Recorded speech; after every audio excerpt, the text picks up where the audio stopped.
Alright, so I'm guessing the reason you clicked on this video is because you're interested in, should I just use my phone? Is there anything wrong with just using your phone?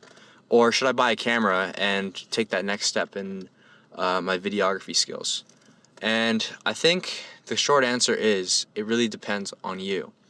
And that doesn't really help. So in this video, I'm going to give you 3 different reasons on why you should use your phone or why you should get a camera. And I think it's really important to decide based off these different points on what works best for you.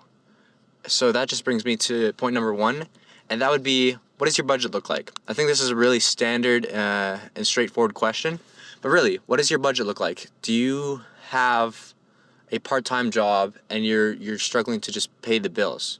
If so, I think the phone would be the best option for you. But if that's not the case, and let's say you have a little bit of spare money, then yeah, maybe getting a camera is for you. And it all really just depends on, what does your budget look like? I think first and foremost. And that's really gonna help you decide and lean on one side more than the other. And this brings me to my second point. What is wrong with the phone? Like, can you use it for videography? And you can. There's a lot of cool apps that you can download that'll actually help you control more of the iPhone camera than you can usually on just the regular camera app. And so this helps you control ISO and shutter speed and all that kind of fun stuff. And really helps you just learn, like, what is those qualities for and what do they mean and how can you really use them. So this is like, yeah, using your phone is something you could totally do. The only downside to that is you don't have as much control as you would get in a camera.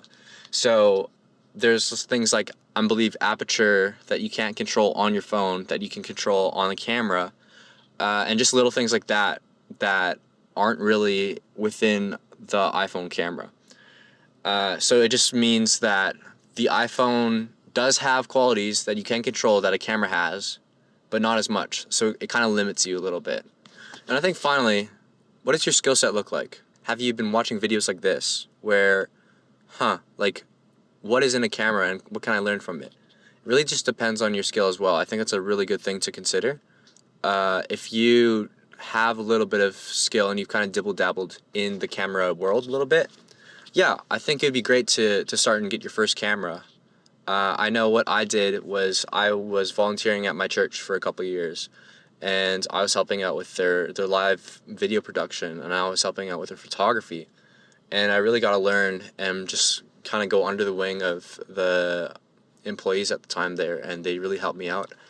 And yeah, it kind of helped me decide what kind of camera to get, and it really gave me some knowledge as well on, like, what I would like in a camera for me personally.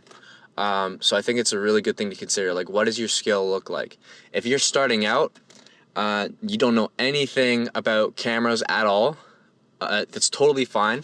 And I think it's really important, before you buy a camera, you should definitely understand some basics.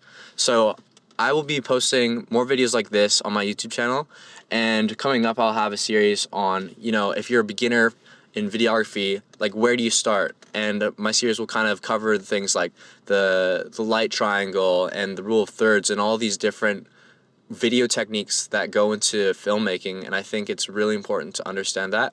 I'll also be reviewing some products, just to kind of guide you and see what do I need or what would I like to have as a videographer. So hope you enjoy this video. Make sure to subscribe if you want to see more content like this, and we'll catch you later.